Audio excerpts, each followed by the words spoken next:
Welcome back to Red Wolf Roundtable here on ASU-TV. And guys, we're no short of controversy around here on Red Wolf Roundtable, and we got a lot of things to talk about. Hi everybody, I'm Tristan here with my broadcast partner Cooper Melder, and before we dive into what transpired over this past weekend, I think we got to do justice to the soccer team. Yes, we do. They went on down to Ruston, Louisiana, a town you're familiar with and I'm familiar with, to play the Lady Techers in women's soccer.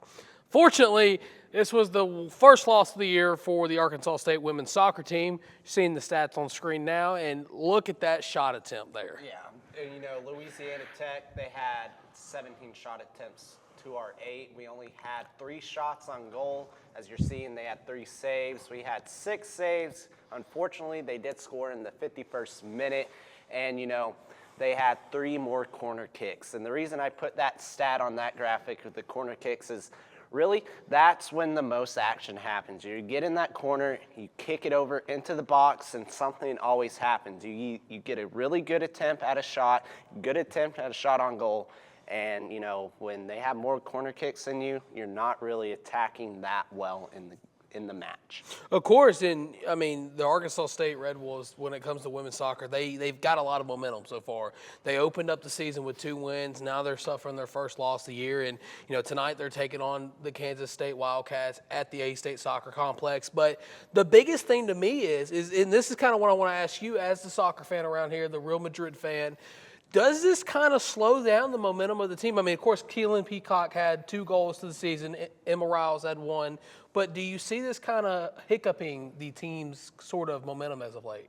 No, I think it was their first match on the road. You've been playing at home all year long, and then you have to go down to Louisiana, and you have your first road game. And it wasn't like we went out there and we got beat 3-0. We only got beat 1-0. There was many chances throughout the entire game that we could have gone on and won it or even had a tie.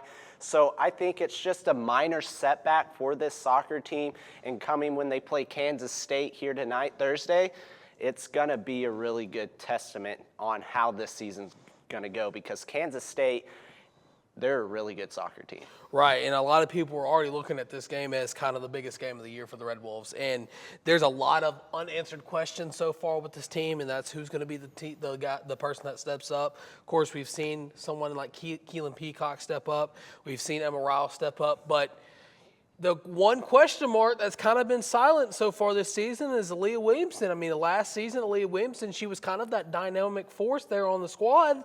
We have yet to see her kind of get anything in the goal, really anything attack-wise. So I'm kind of curious to see if this is the game that, she maybe switches the game focus to kind of be more on the attack presence and really trying to get something in the goal. Because, I mean, this is the biggest game of the year for them, in my opinion. So if they go out and win this game here at home, then who's to say come Sun Belt Conference play, the excitement and everything that come from the win against Kansas State, if they end up winning it, goes forward into Sun Belt Conference play and really rallies the team behind Coach Dooley and really sets up focus to where this team can once again win the Sun Belt Conference title like they did in 2020. Yeah, and speaking of Coach Dooley, he's not going to be on the sideline at all this year, the head coach for the A-State soccer team.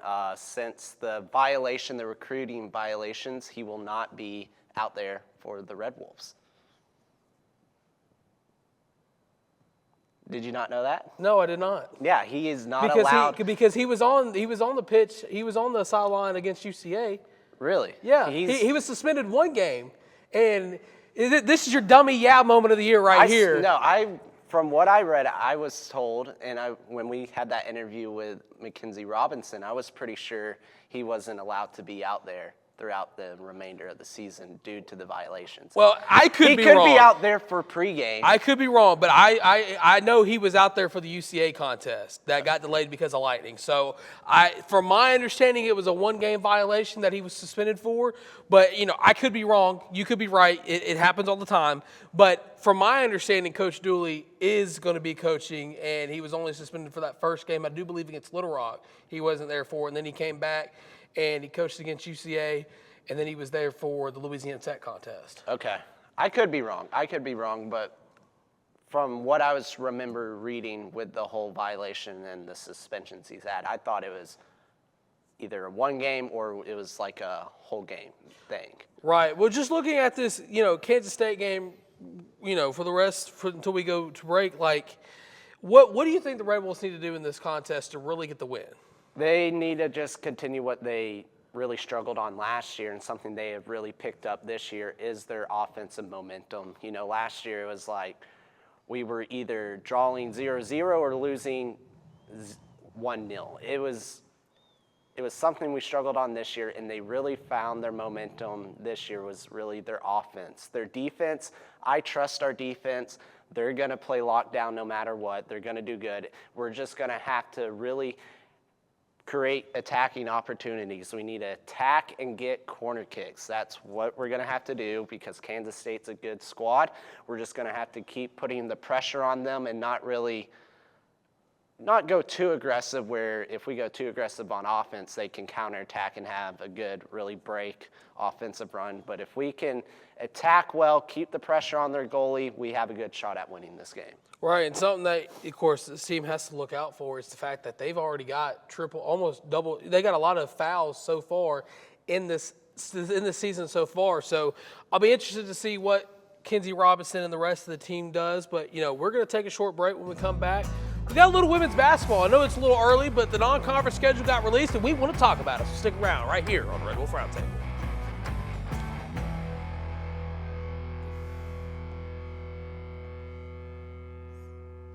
Students should watch ASU-TV just to see the creativity that a college student can get. The creativity that some of these students have is truly amazing.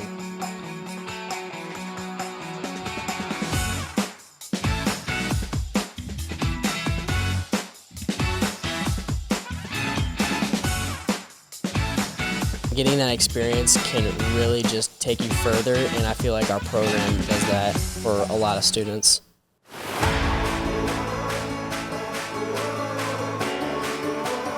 I think one of the things I learned at Arkansas State was life is 10% of what happens to you, 90% of how you respond to it, and that's just something that I live by. A-State is home, and they're going to treat you like you're a part of the family.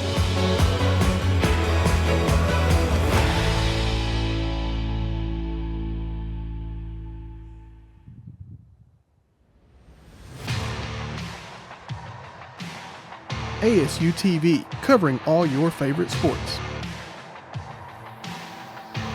From Red Wolf Roundtable to West Side football and more, ASU-TV has you covered. Tune in now to ASU-TV for news and coverage on these sports and more.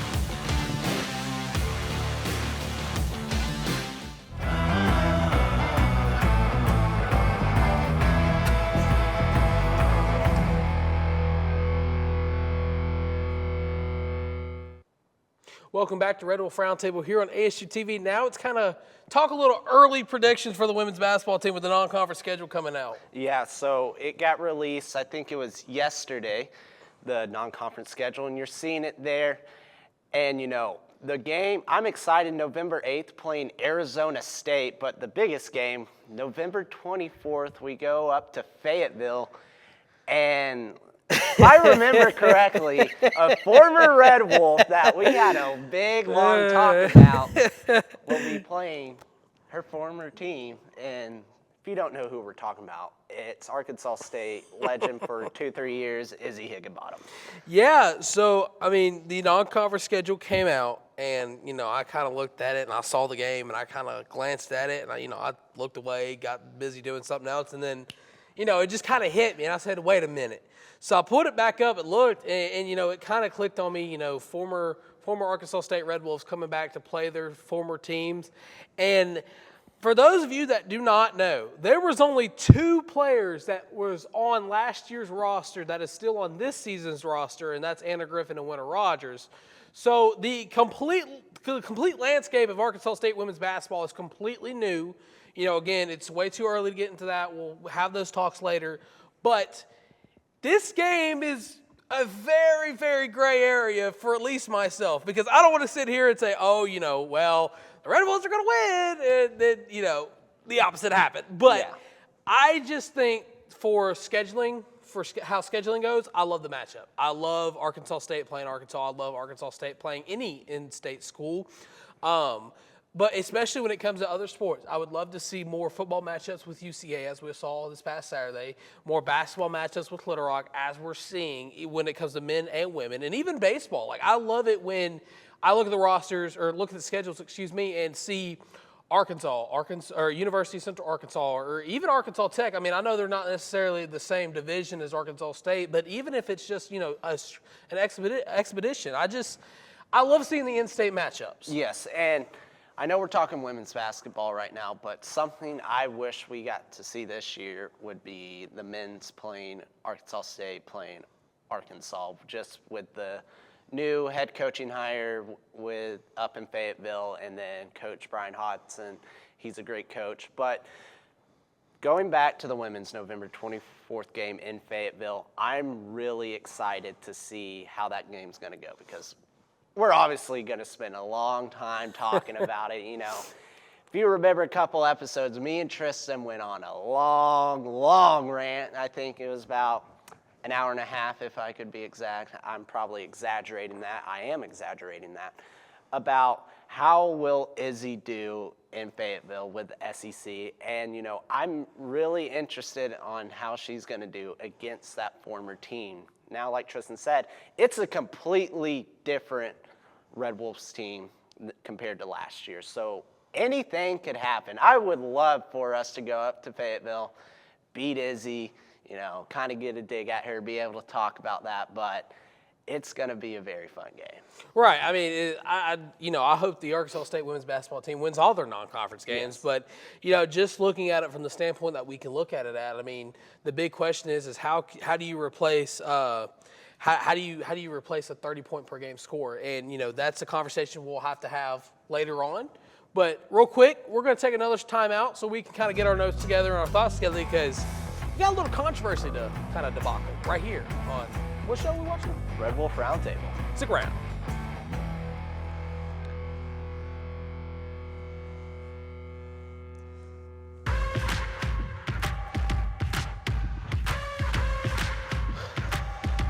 When you say experience counts, I hope your mic wasn't muted. it's experience that counts for a lifetime.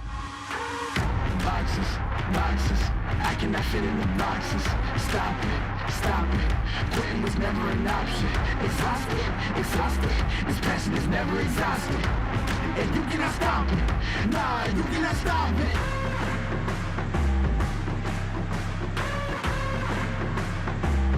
Quitting was never an option. And you cannot stop it, nah, you cannot stop it. Here to deliver the latest news on A-State sports, ranging from football, basketball, baseball, and more. I'm your host, Tristan Harlan, alongside your other host, Cooper Melder. Red Wolf Roundtable is your local sports source. Tune in to Red Wolf Roundtable to get your fix on sports talk and news.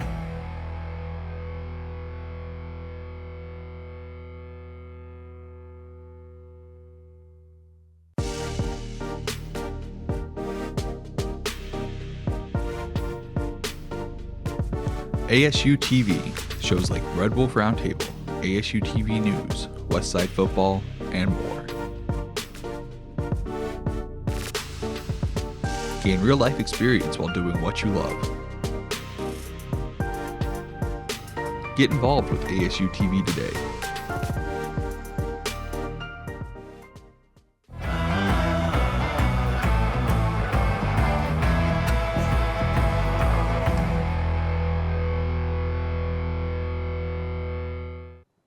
Welcome back to Red Wolf Roundtable here on ASU-TV, and now it's time to dive into one of the most controversial games in Week 1, in my opinion, Arkansas State versus UCA. And the biggest question everybody's saying, was it a catch? Right. For those of you that do not know, last Saturday in Centennial Bank Stadium, the Arkansas State Red Wolves played Central Arkansas, played host to them, and came down to the wire. And Jalen Rayner was in the shotgun formation. He took a step back and he threw a little fade route to the corner of the end zone to who else but Rockstar Ruck.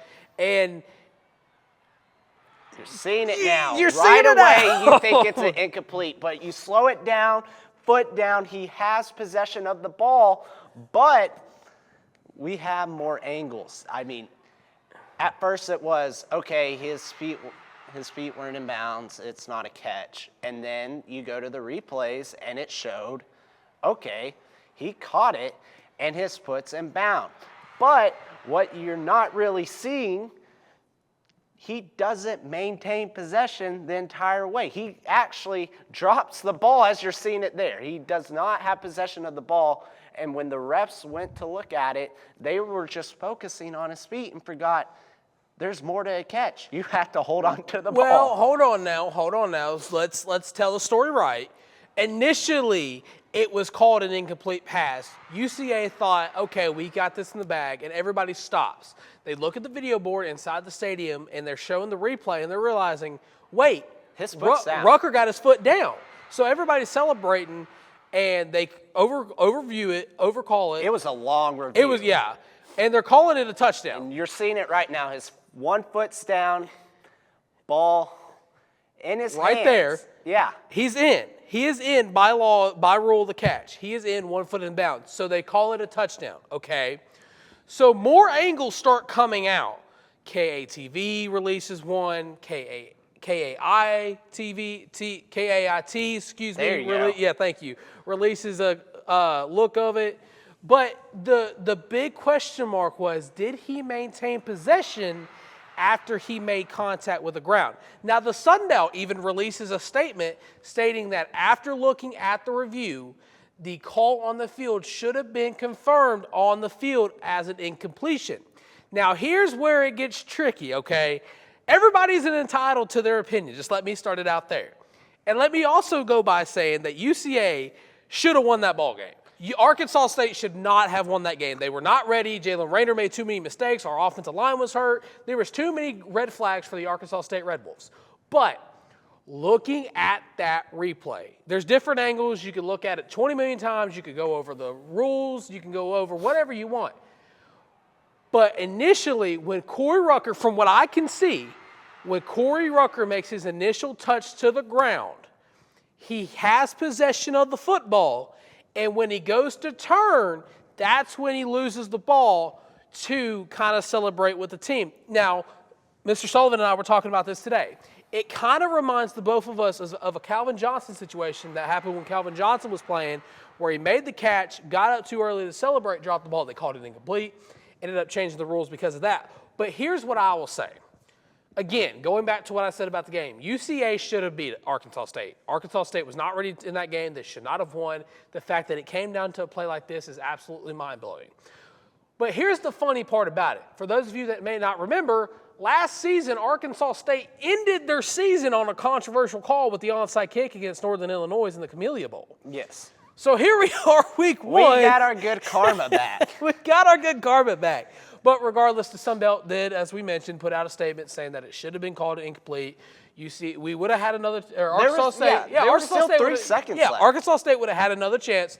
And here's the even funnier part about this. Okay, so Corey Rucker in the post-game conference says he gets asked, I think by Luke, by somebody, and he says, "Well, if they called that incomplete and they didn't review it, what was going to be the next play?" And Rucker simply said, "We were going to throw it again. We were going to do the exact same thing." Yeah. So who's to say Rucker doesn't catch it? Then who says that it's not a catch in the clips that you've seen? But man, I hate that it ended in that fashion. Because don't get me wrong, UCA dominated. I will be the first one to tell you, UCA dominated Arkansas State Saturday night. Yeah. But 1-0. Yes, and you're seeing it now. Final score, 34-31 Red Wolves. We had more passing yards, but man, did they dominate the ground game. I mean, their running back ran all over the Red Wolves. The tackling looked terrible. They split the Red Sea every time they ran that ball. It was downset Hut. Next thing you know, he has a wide open field. The tackling looked poor. But if you don't remember about the game, if you watch the first half, Arkansas State completely dominated, especially on the defense. And I feel as the game went on, the defense got tired because It was 13-0 at halftime.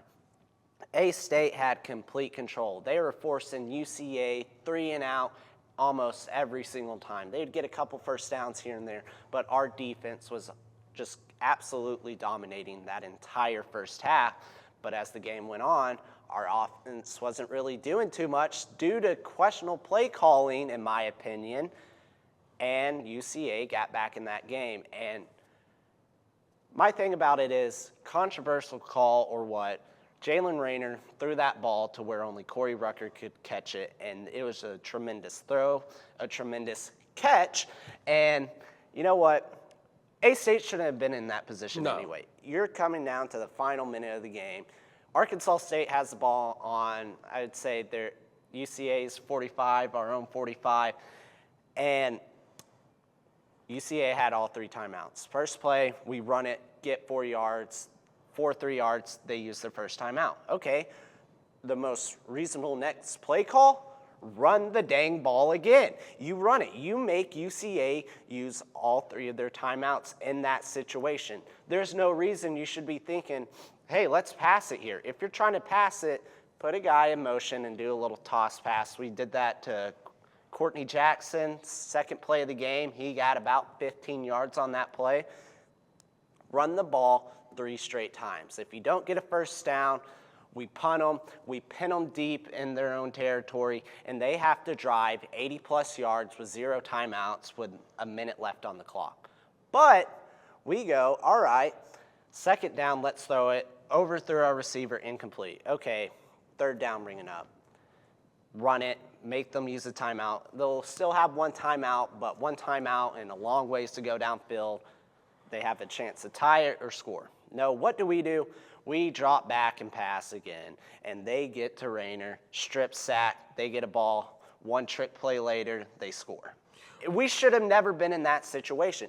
If our offensive coordinator had any sense of common football knowledge, you run the ball 3 straight times there, and you force them to use 3 straight timeouts and force them to either drive down the field, or you get a first down with Jaquez Cross and Zach Wallace in your backfield, 2 dominating running backs, and the game's over. The fact that we passed 2 straight times in that situation is absolutely terrible. I mean, absolutely terrible. I was screaming watching that game. Run the dang ball in that situation. Run it. You make them use all 3 of their timeouts, and then they have to go downfield.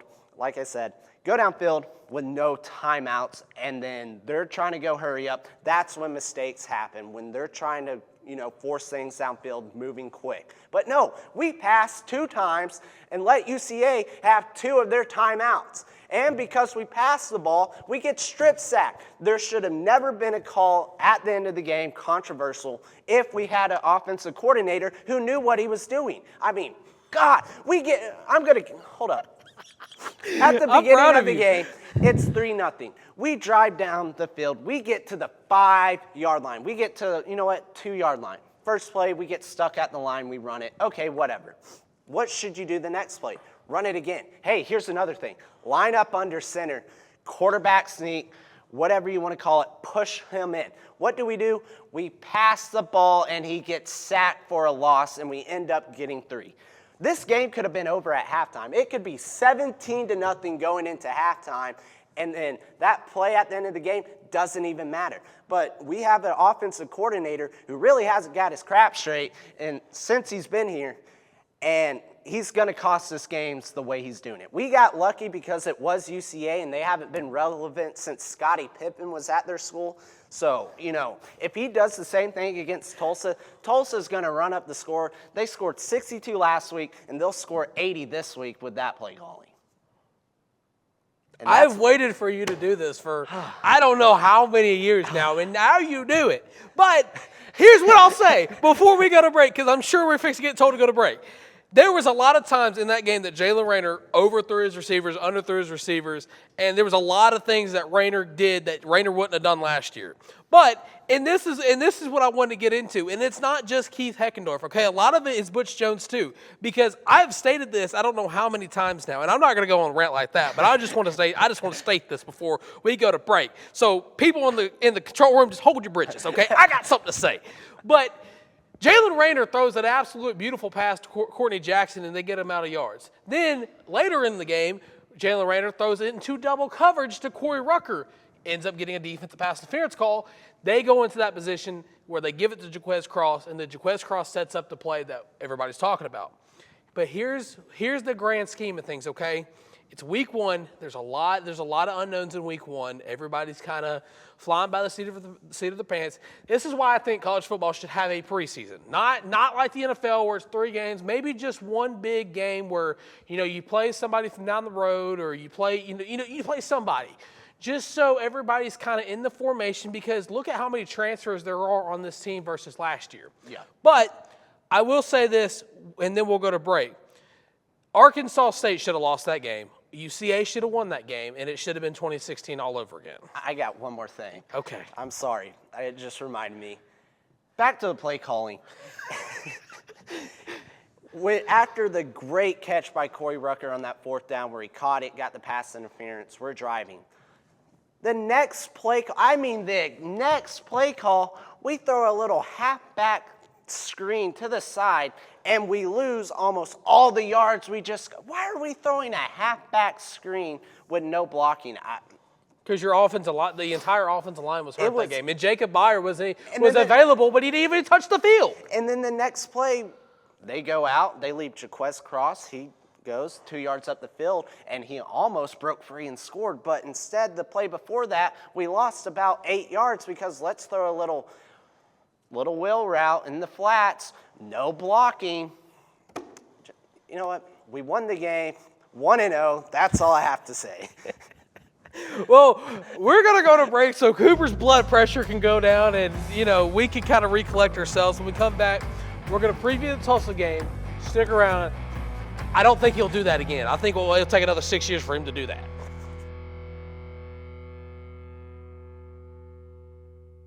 Students should watch ASU-TV just to see the creativity that a college student can get. The creativity that some of these students have is truly amazing.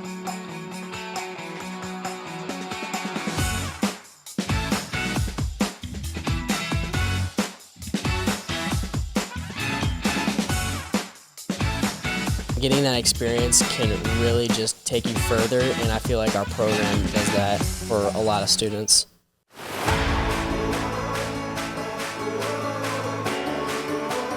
I think one of the things I learned at Arkansas State was life is 10% of what happens to you, 90% of how you respond to it, and that's just something that I live by. A-State is home, and they're going to treat you like you're a part of the family.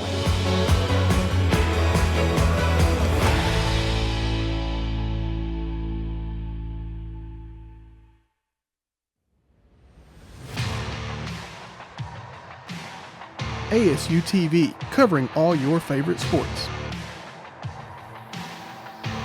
From Red Wolf Roundtable to West Side football and more, ASU-TV has you covered. Tune in now to ASU-TV for news and coverage on these sports and more.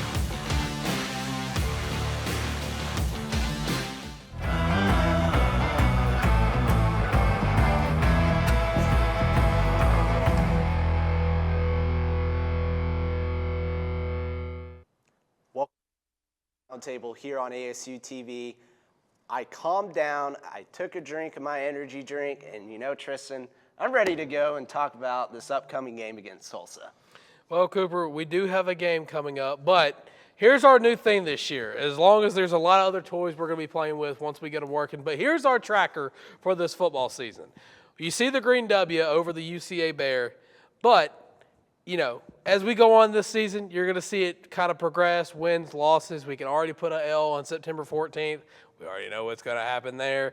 But, Cooper, we got a game this Saturday against Tulsa, and this game is kind of the, not make it or break a game for the Red Wolves, but kind of the game to see if they fix the mistakes from week 1. I mean, the points per game. Okay, before we get into this, I want to make something very clear.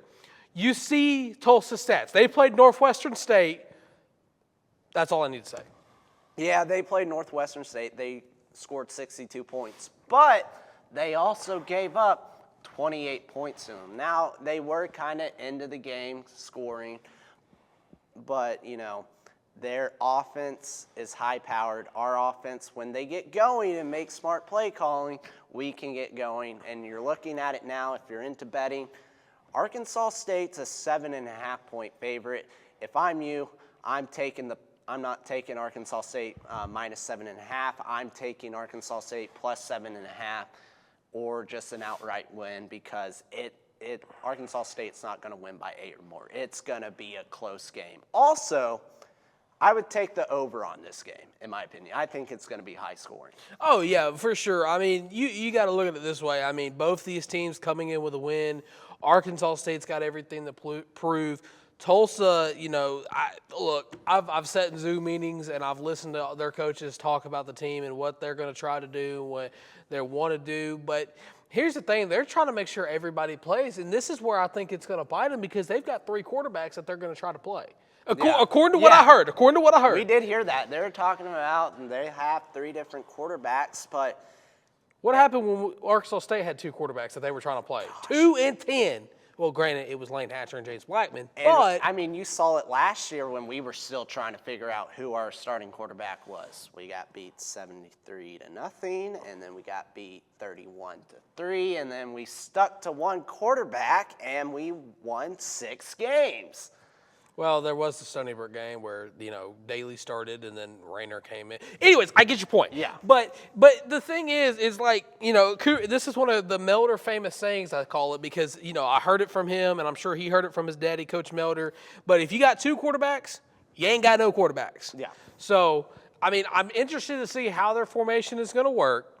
But, you know, let's take a look at some picks real quick. Well, yeah, we do have some prediction for the Arkansas State game, and we have a lot more picks. If you're looking at it, me and Tristan went 4-0 last week. We're both currently undefeated. Like we're saying, high-scoring game. I have A-State winning 41-35. And you're looking, Troy goes to Memphis.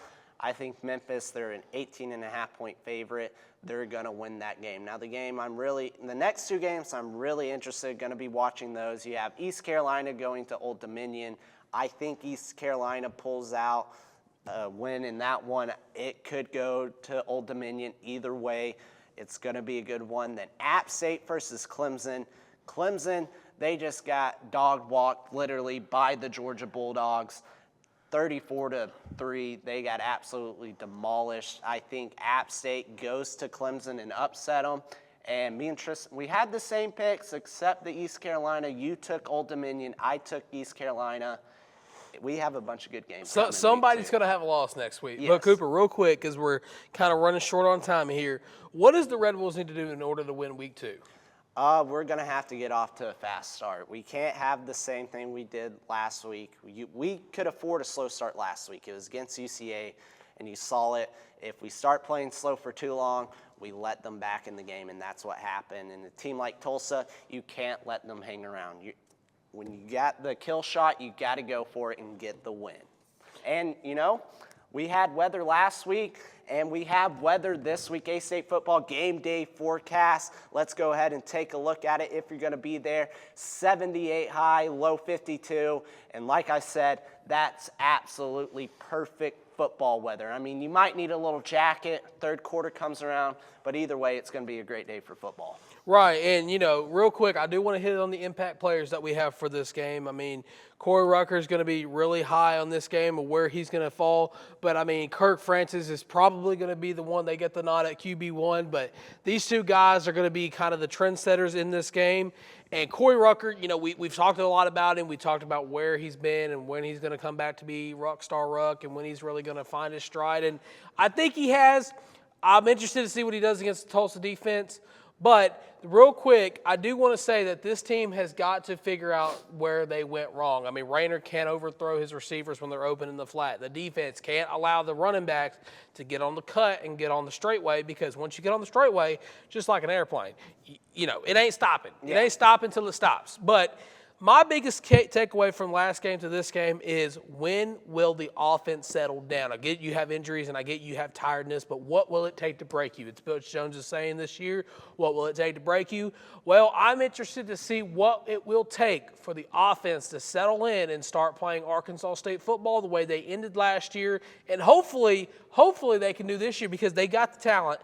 They just got to put it on the field. Yeah, I mean, they do. And one thing that I'm really excited to see was we really had a balanced rushing attack. You had Jaquez Cross, he had 13 attempts for 51 yards. Zach Wallace, he had 15 attempts for, I think, 50 yards. And then Jalen Rayner, he took 15 attempts. He had 49 yards. So if we can get the run game going, we're going to be A-okay. Right. Well, everybody, we're going to have to go away today, but we hope you enjoyed this episode of Red Wolf Roundtable. Hopefully when we come back next week, we'll be talking about the 2-0 Arkansas State Red Wolves. Stick around, guys. Thank you so much for tuning in.